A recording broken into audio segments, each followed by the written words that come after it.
Donc bonjour à tous, je me présente, je m'appelle Gaëlle Legras, j'ai effectué ma thèse à l'Université de la Polynésie française au sein du laboratoire écosystème insulaire océanien.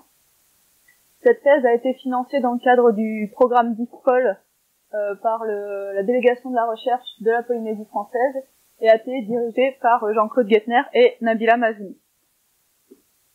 Donc aujourd'hui, je vais vous présenter une partie de mes travaux de thèse lors d'une présentation intitulée « Diversité fonctionnelle des écosystèmes, outils de mesure, limites et perspectives ». Donc comme la majorité d'entre nous le sait, le monde actuel est soumis à de nombreux changements, dont la majorité d'entre eux sont liés aux perturbations anthropiques. Donc les plus importantes d'entre elles sont la surexploitation des espèces, la modification de l'habitat, l'introduction d'espèces invasives ainsi que le changement climatique. Donc toutes ces perturbations ont entraîné une perte de la biodiversité à des échelles locales et globales, et ce pour une large gamme d'écosystèmes. Donc cette perte de la biodiversité est telle que la communauté scientifique s'accorde actuellement à dire que nous entrons dans une crise d'extinction mondiale, la 6e depuis environ 540 millions d'années.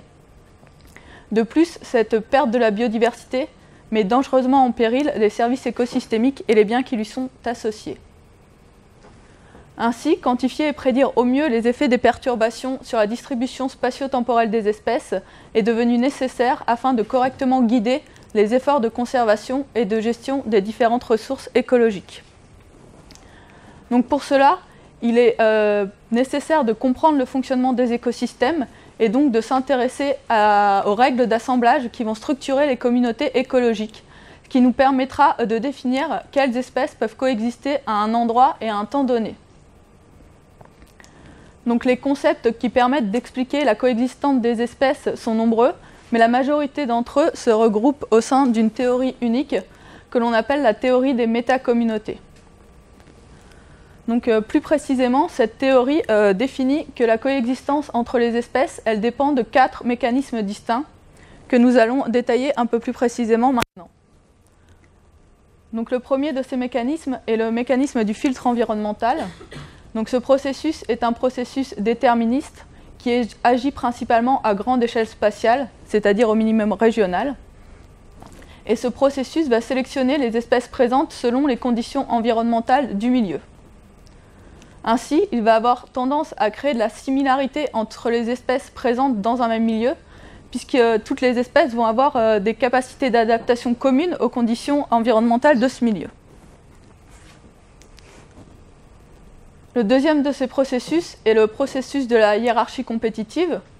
Donc, comme son nom l'indique, la hiérarchie compétitive va traduire la compétition qui peut exister entre différentes espèces. Donc, ce processus suggère qu'il existe une limite supérieure dans la similarité de l'utilisation des ressources entre deux espèces, limite au-delà de laquelle les deux espèces ne peuvent plus coexister. Donc, contrairement au processus de filtre environnemental, la hiérarchie compétitive va avoir tendance à créer de la dissimilarité entre les espèces présentes et elle va agir à des échelles spatiales plus petites, comme par exemple des échelles locales. Donc, le troisième processus qui intervient dans la théorie des métacommunautés est le processus de la dérive écologique. Donc, la dérive écologique va traduire l'équilibre qu'il existe entre l'arrivée de nouvelles espèces dans un milieu et l'extinction. Cet équilibre étant dû à des changements aléatoires du niveau d'abondance des différentes espèces. Enfin, le dernier processus qui intervient dans la théorie des métacommunautés est le processus de la dispersion. Et la dispersion va traduire la capacité des espèces à accéder à de nouveaux environnements. La dispersion va avoir un rôle primordial dans la dynamique des communautés, car elle va permettre le maintien de la continuité génétique des espèces à travers l'espace. De plus, la dispersion va permettre aux populations de pouvoir exploiter des ressources qui sont spatialement et temporellement variables. Donc ainsi, la théorie des métacommunautés regroupe 4 processus. Cependant, ces 4 processus peuvent être regroupés en 2 principales familles. Donc tout d'abord, le processus du filtre environnemental et de la hiérarchie compétitive vont appartenir à ce qu'on appelle les processus déterministes, car ils vont dépendre de facteurs bien définis et facilement identifiables. Par contre, la dérive écologique ainsi que la dispersion vont faire partie des processus stochastiques, car ils vont dépendre, eux, de phénomènes qui sont beaucoup plus aléatoires. Donc, de manière générale, ces 4 processus vont agir de manière simultanée au sein des communautés, et ils vont déterminer la coexistence des espèces à l'échelle locale et régionale. Donc, l'importance relative de ces processus va varier selon 2 paramètres principaux, qui sont tout d'abord la connectivité de l'habitat, c'est-à-dire est-ce qu'on va observer la présence ou non d'éléments qui favorisent la circulation des espèces entre les communautés, et aussi selon les conditions environnementales du milieu, comme par exemple la température, l'acidité de l'eau, du sol, ou encore les conditions d'ensoleillement. Donc tout l'enjeu de l'étude des règles d'assemblage des communautés va être de caractériser l'importance relative de ces différents mécanismes, ceci dans le but de comprendre comment les communautés écologiques sont structurées et comment elles sont susceptibles de répondre face aux perturbations qu'elles peuvent subir. Donc actuellement, de nombreux travaux scientifiques ont mis en évidence que la diversité fonctionnelle permettait de mieux comprendre le fonctionnement des écosystèmes que la diversité taxonomique, car celle-ci prenait en compte la fonction, le rôle, ainsi que l'interaction des espèces dans leur environnement. Et c'est donc sur ce point, sur la diversité fonctionnelle, que je vais à présent me focaliser. Donc la diversité fonctionnelle traduit la valeur et la gamme des traits fonctionnels des espèces dans un écosystème donné. On va appeler traits fonctionnels toute caractéristique morphologique, physiologique ou phénologique qui va impacter la valeur sélective d'un individu, c'est-à-dire la capacité d'une espèce à persister sur plusieurs générations. Donc un trait fonctionnel, ça peut par exemple être la taille d'une espèce, son régime alimentaire ou encore sa période d'activité. Est-ce qu'elle a tendance plutôt à se nourrir le jour ou la nuit? Donc pour illustrer brièvement la diversité fonctionnelle, on va prendre ces 3 exemples. Donc ici, on a 3 communautés écologiques qui sont composées chacune de 5 espèces de poissons. Donc dans la communauté 1, on a un seul groupe trophique de représentés, c'est-à-dire que tous les poissons ici sont carnivores et ils ont également tous la même taille. Dans la communauté 2, on a toujours un seul groupe trophique de représentés, tous les poissons sont carnivores. Cependant, ici, nos poissons ont des tailles différentes. Enfin, dans la communauté 3, on a 3 groupes trophiques de représentés.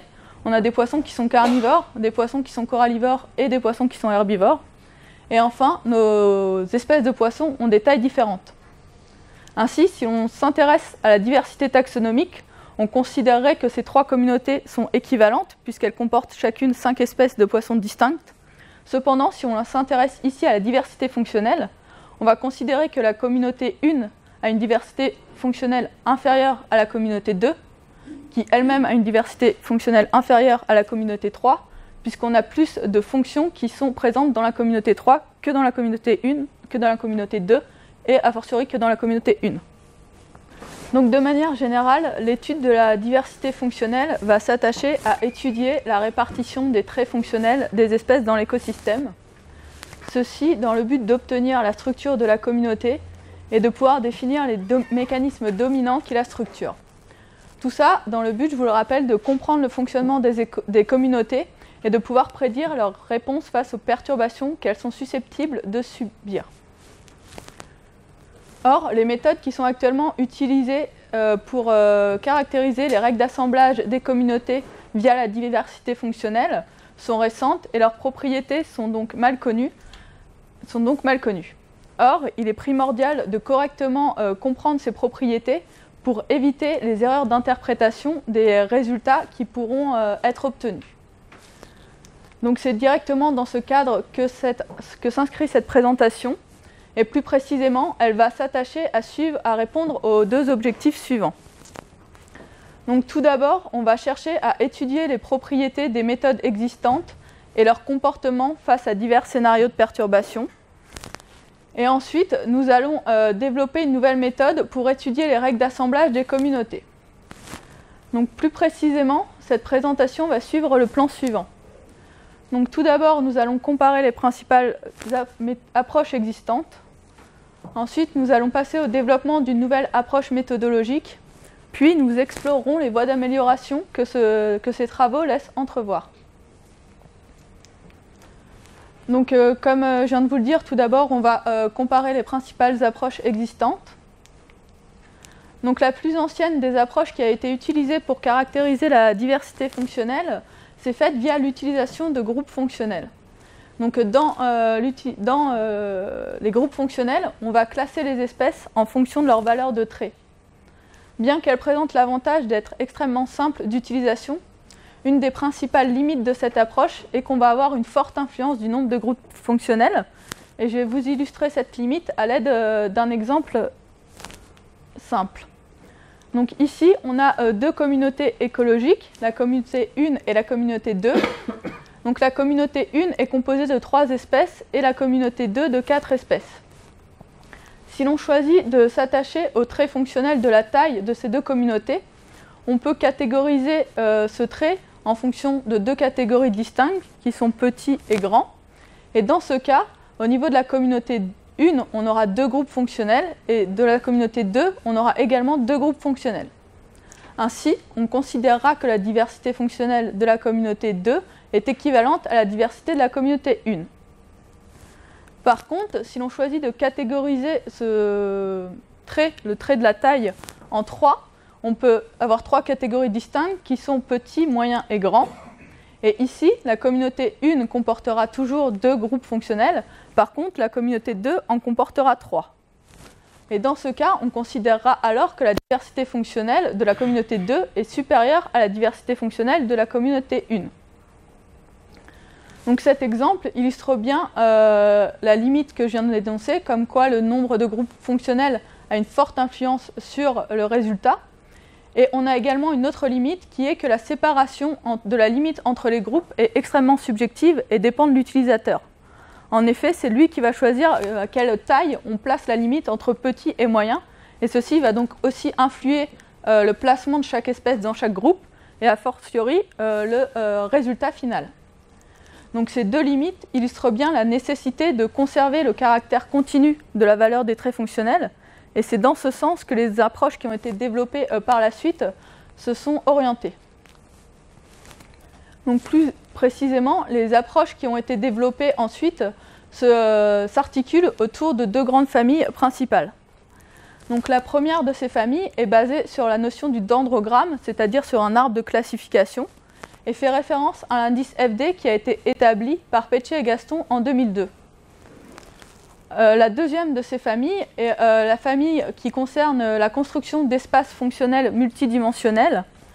Et dans cette famille, on a 2 indices qui sont le convexe Hul volume d'une part, qui a été créé par Cornwell et al. En 2006, et l'hypervolume, lui, créé par Blonder et al. En 2014. Donc je vais donc maintenant vous présenter plus précisément ces 3 indices, en commençant tout d'abord par FD, donc, qui utilise un dendrogramme. Donc l'indice FD a été conçu par Peccei et Gaston en 2002 et prend comme point de départ une matrice qui croise en ligne les différentes espèces et en colonne les différents traits fonctionnels. Donc à l'intersection entre ligne et colonne, on aura la valeur d'une espèce donnée pour un trait fonctionnel donné. Donc sur cette matrice, on va ensuite appliquer un algorithme de clustering tel que l'algorithme de Ward, du PGMA ou du PGMC, qui va regrouper les espèces qui sont les plus proches les plus proches fonctionnellement. À la suite de cet algorithme, on va construire un dendrogramme, donc un arbre de classification, et l'indice FD représentera la somme de la longueur de ces branches. Donc plus explicitement, si l'on considère ici 2 communautés, la communauté 1 et la communauté 2, on va considérer que la diversité fonctionnelle de la communauté 1 est supérieure à la diversité fonctionnelle de la communauté 2, puisque la somme des longueurs des branches de l'arbre de classification de la communauté 1 est plus grande que la somme de la longueur des branches de l'arbre de la communauté 2. Donc maintenant, on va passer aux indices qui se basent sur un espace fonctionnel multidimensionnel. Donc le premier de ces indices est le convexe Hul volume, qui a été donc défini par Cornwell et al. En 2006 et qui a été ensuite repris au sein de l'indice Frick par Villéger et al. En 2008. Donc cet indice se base également sur une matrice espèce par trait, sauf qu'ici, on va projeter cette matrice dans un espace multidimensionnel où chaque dimension va représenter un trait fonctionnel ou une combinaison linéaire de la valeur des traits fonctionnels. Donc les espèces vont être projetées dans cet espace multidimensionnel suivant leur valeur de trait. Donc ici, par souci de simplification, cet espace fonctionnel est représenté uniquement en 2 dimensions. Mais il faut avoir conscience qu'en réalité, c'est vraiment un espace multidimensionnel qui peut comporter autant de dimensions que l'on aura de traits fonctionnels. Donc le convexe Hull volume, ensuite, en fait, on va appliquer un algorithme, l'algorithme de Quick-Hull, sur notre nuage de points qui a été projeté dans cet espace. Et l'algorithme de Quick-Hull va définir la plus petite enveloppe convexe, c'est-à-dire la plus petite enveloppe qui englobe tous les points qui sont compris dans ce nuage de points. Et l'indice du convexe Hull va simplement représenter le volume de cette enveloppe.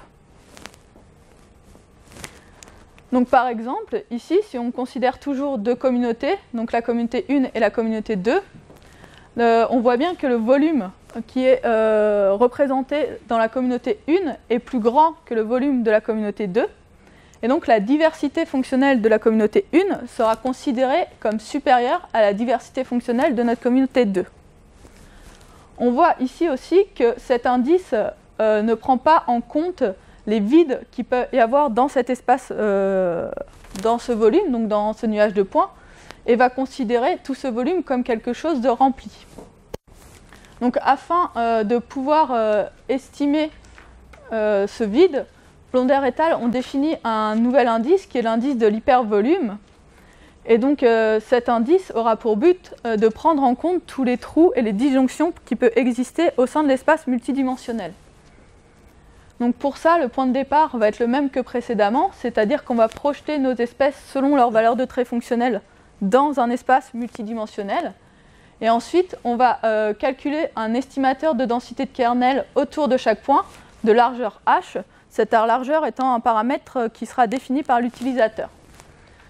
Ensuite, sur ces différentes boîtes, on va calculer les fonctions de densité de probabilité de chaque point, et on va conserver seulement les points dont la probabilité d'existence est supérieure à un certain seuil, seuil qui sera lui aussi défini par l'utilisateur.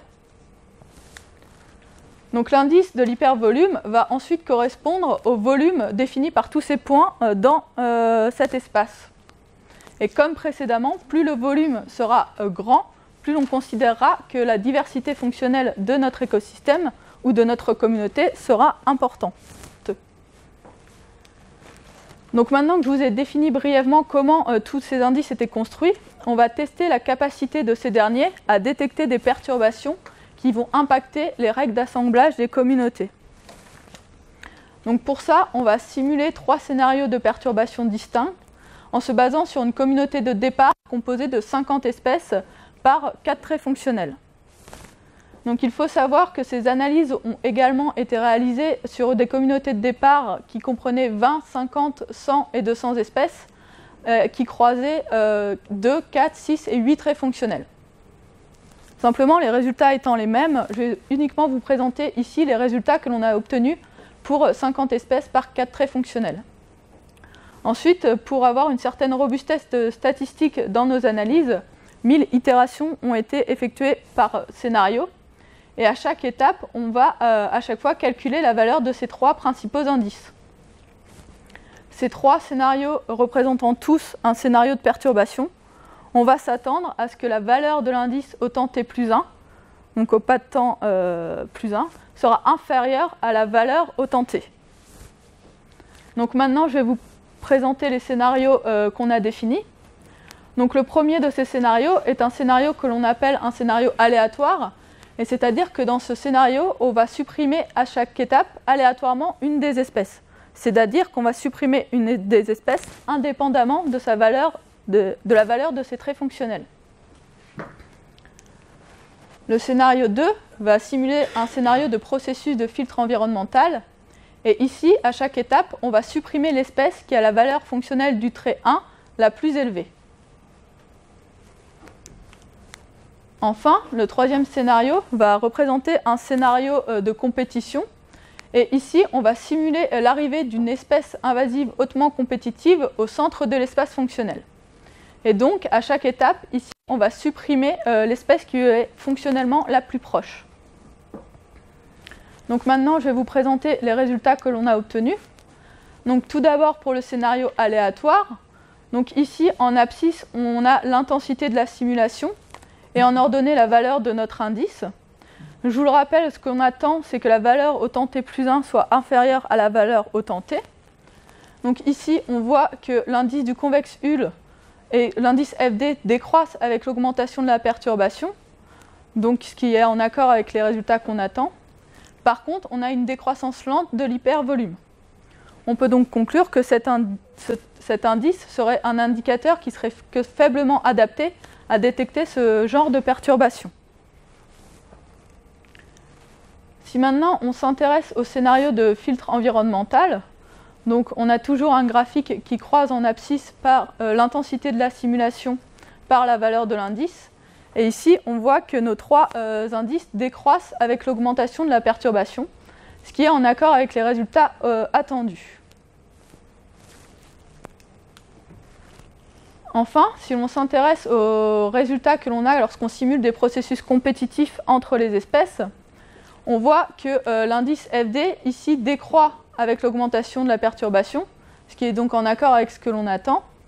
Par contre, le convexe Hull volume ne décroît lui qu'à partir d'un certain seuil, donc à partir d'un tiers à la moitié de la simulation seulement. Et donc cet indice ne serait donc pas un indicateur adapté pour la détection précoce de ce type de perturbation. Enfin, on voit que l'hypervolume, lui, a un comportement complètement contre-intuitif car il augmente avec l'augmentation de la perturbation. Et on peut donc en conclure que cet indice ne peut pas être utilisé comme indicateur de processus compétitifs qui peuvent exister entre les espèces. Donc pour résumer, on a cherché à caractériser le comportement de ces trois indices en fonction de trois scénarios distincts de perturbation. Donc on a vu que l'indice FD pouvait être utilisé comme indicateur, que ce soit pour caractériser un scénario aléatoire. Donc une perturbation aléatoire va, je vous le rappelle, provoque la disparition aléatoire d'une espèce indépendamment de la valeur de ses traits. Et c'est par exemple ce qui arrive avec la disparition des chevaux de Przewalski qui ont juste une valeur sélective pas adaptée pour pouvoir survivre. L'indice FD peut également être utilisé comme indicateur pour le filtre environnemental. Et ici, par exemple, c'est ce qui arrive avec le réchauffement climatique. Ça provoque des sécheresses importantes dans certaines régions du monde. Et certaines espèces ne vont plus pouvoir persister puisqu'elles ne vont pas avoir des valeurs de traits fonctionnels suffisantes pour pouvoir supporter la sécheresse. Enfin, cet indice FD peut également être utilisé pour détecter des processus compétitifs. Et ces processus, par exemple, sont les processus que l'on peut observer dans les récifs coralliens avec la pullulation des acanthastères, qui vont rentrer en compétition avec les espèces présentes. Ensuite, l'indice du convexe Hull volume, lui, on a vu qu'il pourrait être utilisé pour détecter des processus de perturbation aussi bien aléatoires que de filtre environnemental, alors que l'hypervolume, lui, ne pourra détecter que des perturbations qui feront référence à un filtre environnemental. Donc ainsi, ces méthodes actuelles, elles apportent des éclairages intéressants pour étudier l'impact des perturbations, mais cependant, elles ne tiennent pas compte ni de l'abondance des espèces, ni de la fréquence de co-occurrence des espèces entre elles.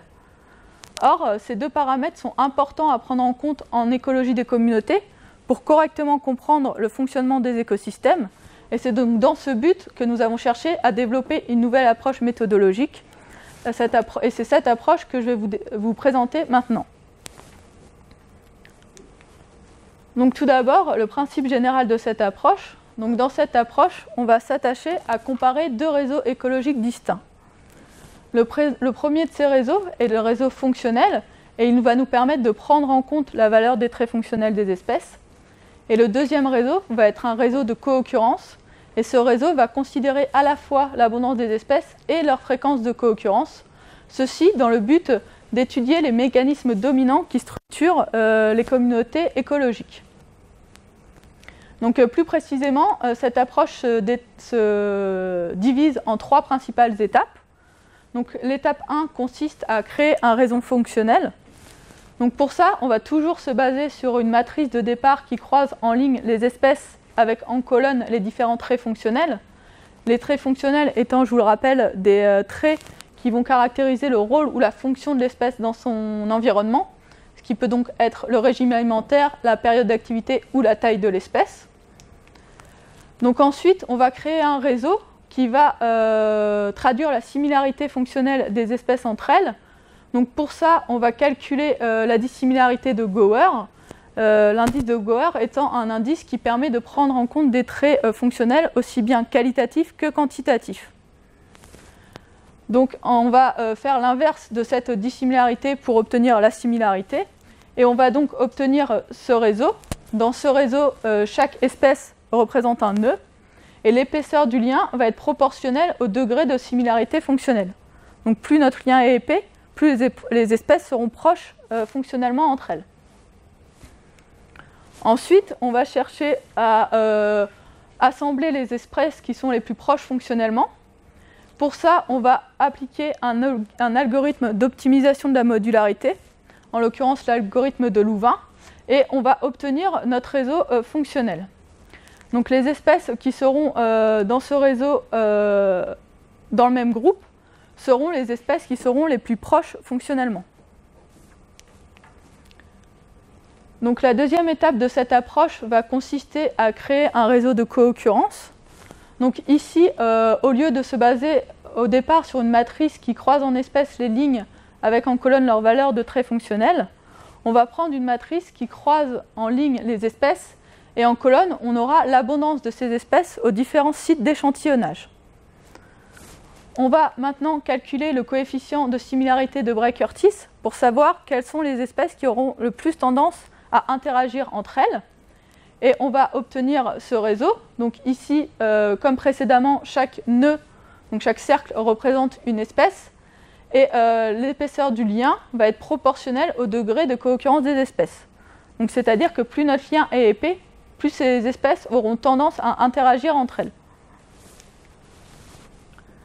On va, comme précédemment, appliquer un algorithme d'optimisation de la modularité, donc l'algorithme de Louvain, ce qui va nous permettre d'obtenir notre réseau de co-occurrence. Et dans ce réseau, les espèces qui sont dans le même groupe seront des espèces qui auront tendance à être vues au même endroit, au même moment.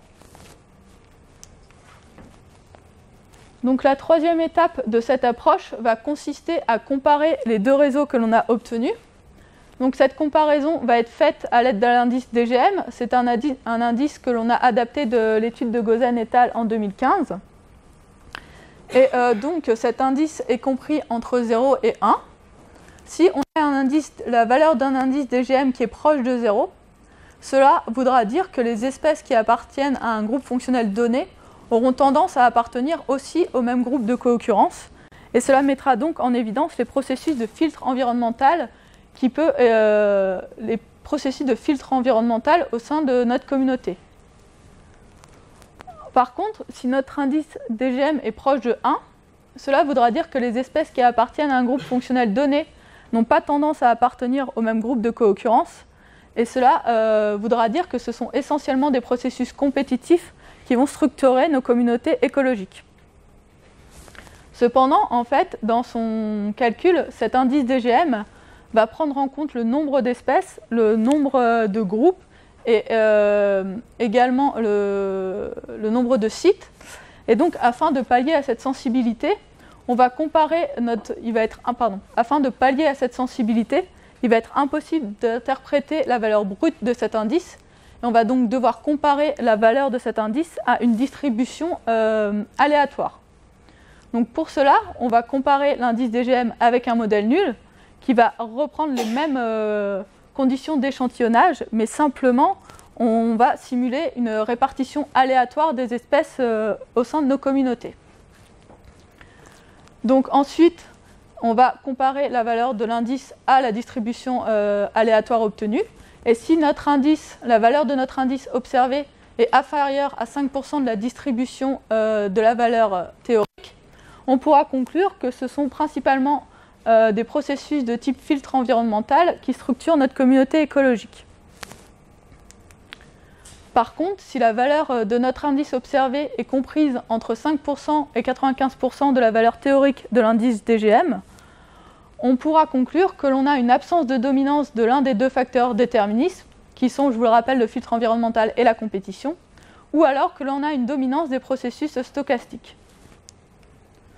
Enfin, si la valeur de notre indice observé est supérieure à 95% de la valeur de notre distribution théorique, cela voudra dire que ce sont essentiellement des processus compétitifs qui structurent notre communauté écologique.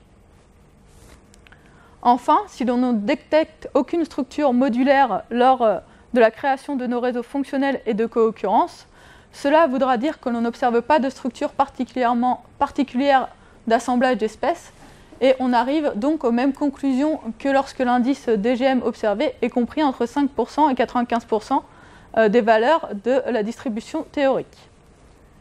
Donc, afin de valider cette méthode, on l'a appliquée sur des données réelles.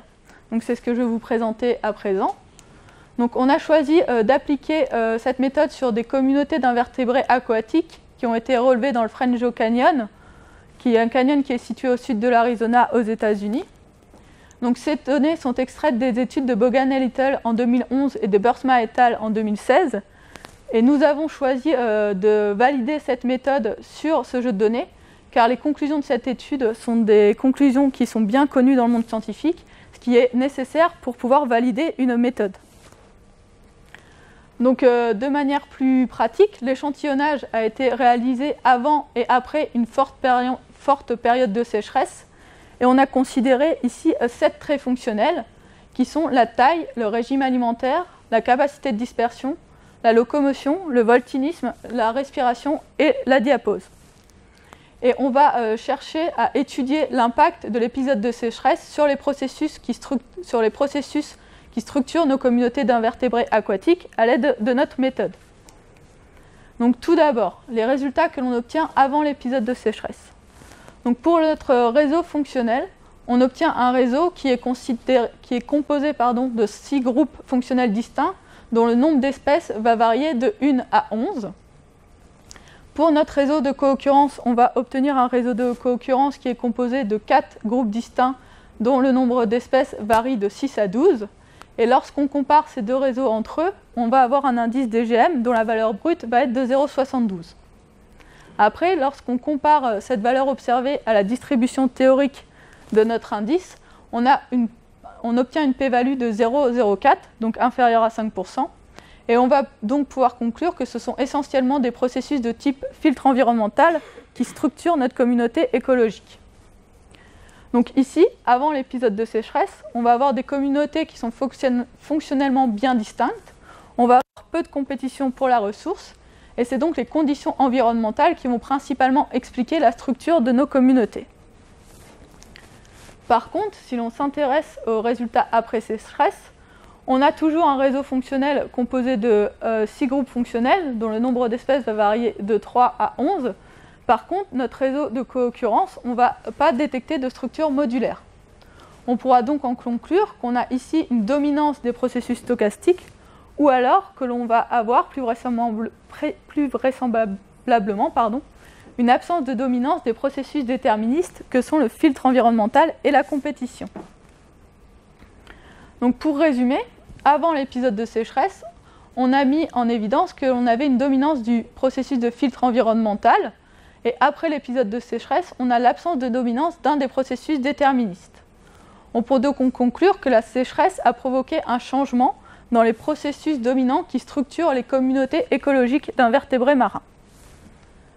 Donc l'hypothèse qui peut être faite est que la sécheresse a provoqué un accès plus restreint aux ressources et donc que l'effet de la compétition est venu s'ajouter à ceux du filtre environnemental sur nos communautés d'invertébrés.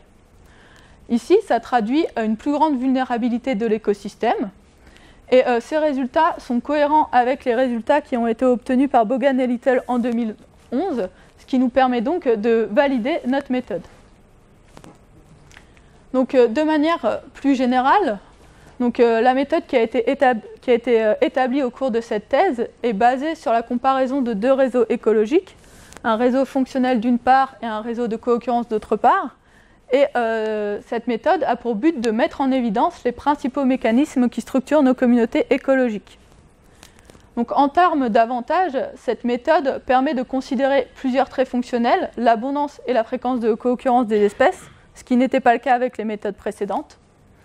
Et de plus, cette méthode, elle ne passe pas par la projection des espèces dans un espace multidimensionnel.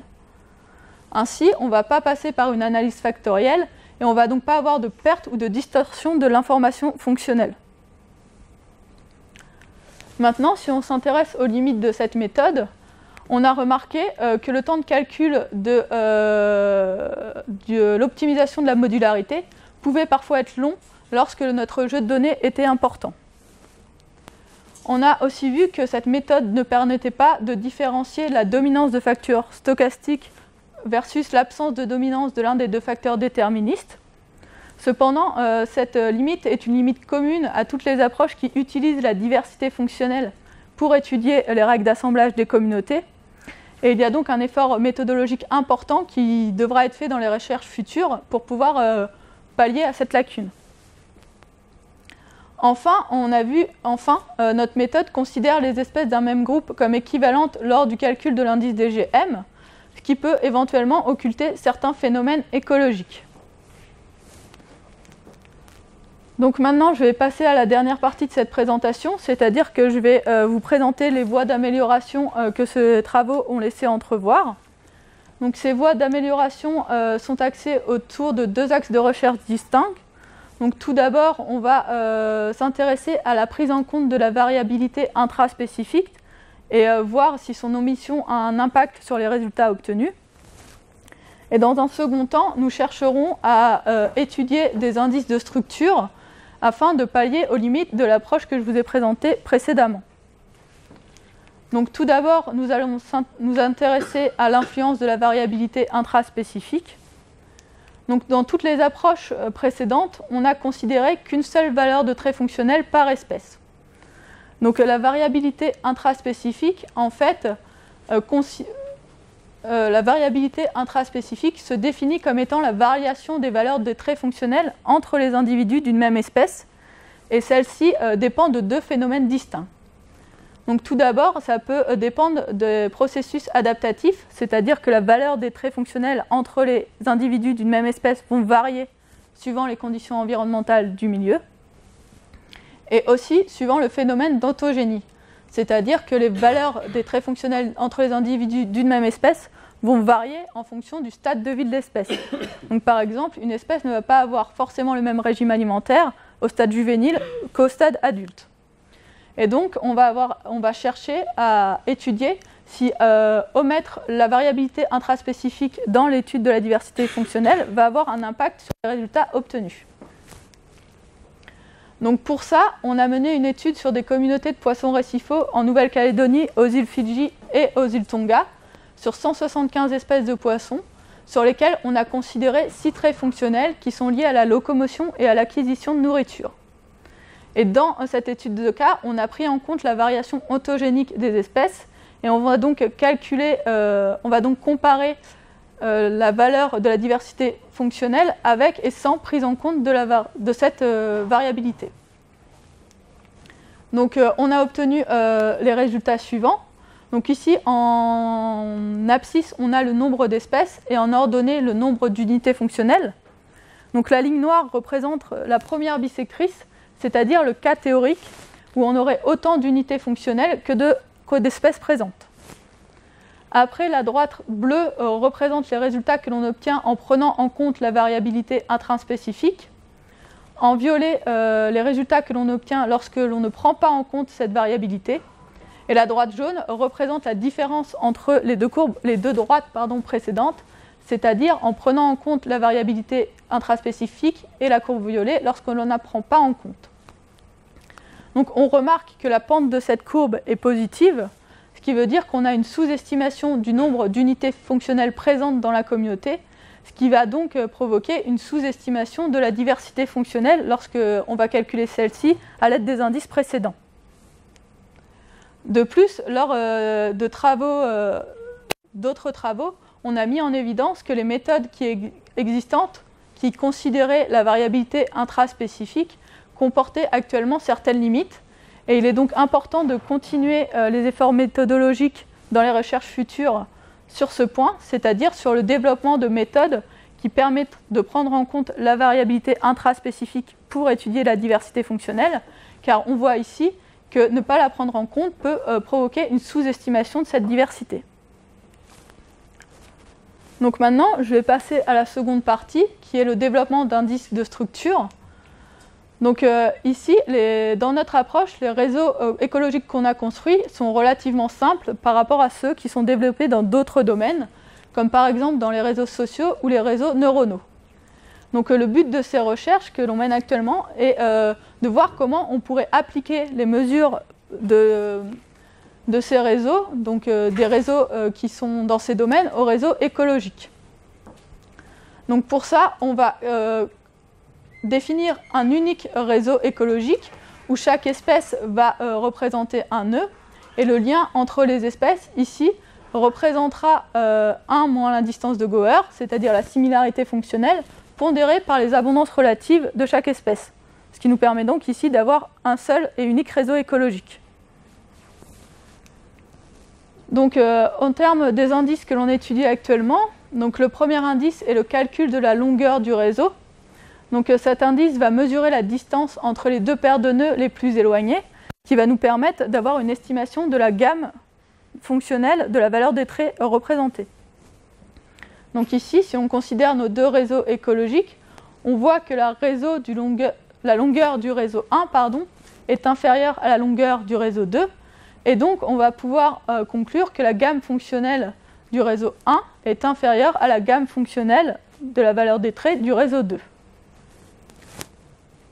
Le second indice que l'on étudie actuellement est la closeness centrality, qui va traduire la proximité d'un nœud à tous les autres nœuds présents dans le réseau. Et cet indice va pouvoir être utilisé comme estimateur de la redondance fonctionnelle de notre communauté. Donc en effet, les espèces qui auront une faible closeness centrality seront des espèces qui seront isolées dans notre réseau et dont les fonctions seront rares, voire uniques. Donc par exemple, si on considère ce réseau-là, l'espèce qui est représentée en rouge a une closeness centrality qui est faible. Donc cette espèce a donc une faible redondance fonctionnelle, c'est donc une espèce qui exerce une fonction rare au sein de notre écosystème. Et si cette espèce venait à disparaître, ça entraînerait inévitablement la perte de la fonction. Par contre, l'espèce qui est représentée en verte est une espèce qui a une valeur de closeness centrality importante, et donc cette espèce a une forte redondance fonctionnelle. C'est-à-dire que les fonctions qui sont exercées par cette espèce sont également exercées par d'autres espèces présentes dans notre écosystème. Enfin, le troisième indice que l'on étudie actuellement est l'indice de la betweenness centrality. Et cet indice va caractériser l'importance d'un nœud en tant que connecteur avec les autres parties du réseau.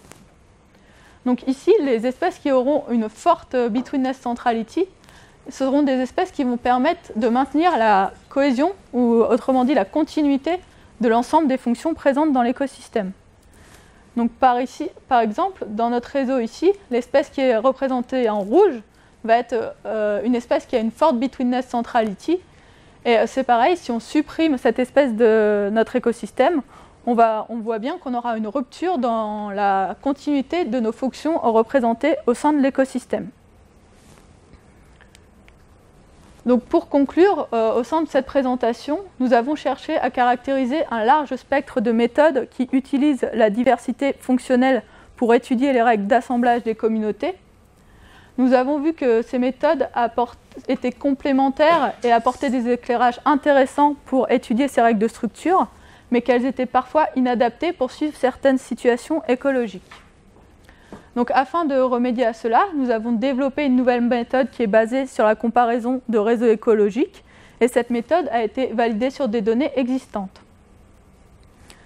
En effet, il est important de garder à l'esprit que la création d'indices et de méthodes, ainsi que l'étude de leurs propriétés, est une première étape essentielle pour pouvoir établir des protocoles qui soient adaptés au contexte local et aux objectifs de gestion. Enfin, il est à noter que cette présentation s'insère dans un travail plus global d'étude des méthodes et indices utilisés pour caractériser la diversité fonctionnelle, travail qui a été valorisé au cours de cette thèse dans les publications écrites suivantes. Je vous remercie pour votre attention.